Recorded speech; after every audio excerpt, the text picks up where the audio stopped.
जय हिंद साथियों। आज सुबह मेरे पास एक खबर आई कि हमारी आशा कार्यकर्ता बहनें भोपाल के 52 जिलों से अपनी मांग को लेके, वेतन वृद्धि को लेके, अन्य मांगों को लेके मुख्यमंत्री श्री शिवराज सिंह चौहान जी से मिलना चाहती थी, लेकिन हमेशा की तरह उन्हें टोल टैक्स पर रोक दिया गया।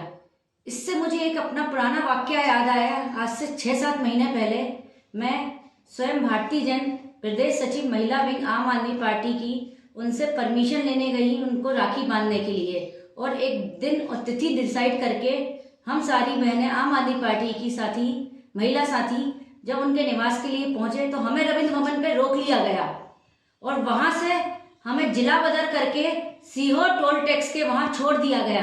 भर बरसात में हम महिलाएं काफी परेशान हुए, काफी देर परेशान हुए, और फिर हमारे पुरुष साथी, पार्टी के वरिष्ठ साथी वहां हमें अपनी अपनी गाड़ियों से लेने आए, जिसके चलते हम शाम को 5-6 बजे भोपाल वापस पहुंचे।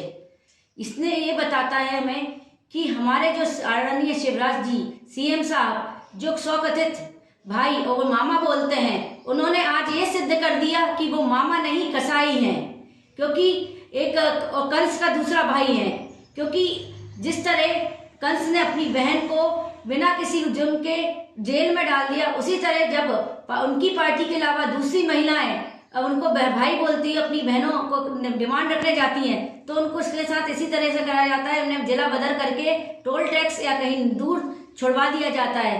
तो मैं ये पूछना चाहूंगी हमारे स्वकथित भाई साहब से कि हमने क्या गलत करा? अपनी मांगे लेके आ रहे थे ना, हम राखी बांधने आ रहे थे, हमारी आशा कार्यकर्ता बहनें अपनी मांगे रखने आ रही थी। आप उन्हें कम से कम उनकी समस्याओं का समाधान नहीं दे सकते थे, लेकिन उनकी से एक बार बात तो सुन सकते थे, उनसे चर्चा तो कर सकते थे। उन्होंने क्या गलती करी आपसे आके मिलने की?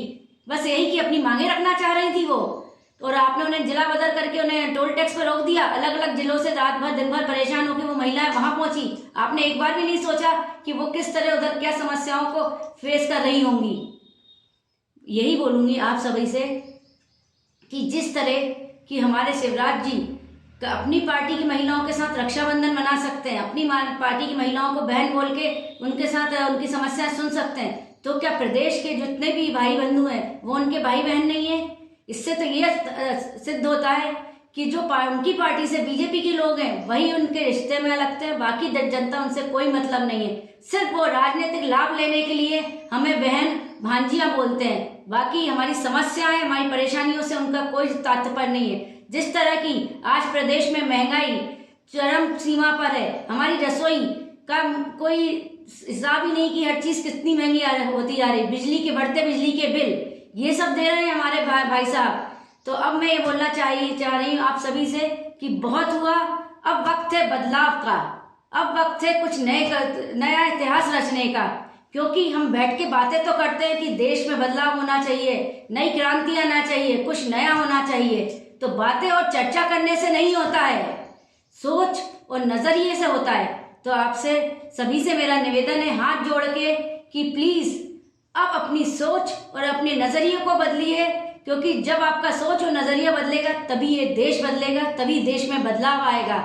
और मेरी आशा कार्यकर्ता बहनें जो वहां परेशान हो रही है नाके पे खड़े होके, उनसे भी यही बोलूंगी कि आप परेशान ना हो, हमारी पार्टी आम आदमी पार्टी आपके साथ है, आपकी समस्या में आपके साथ खड़ी है, जो भी आपके लिए बनेगा वो हम करेंगे।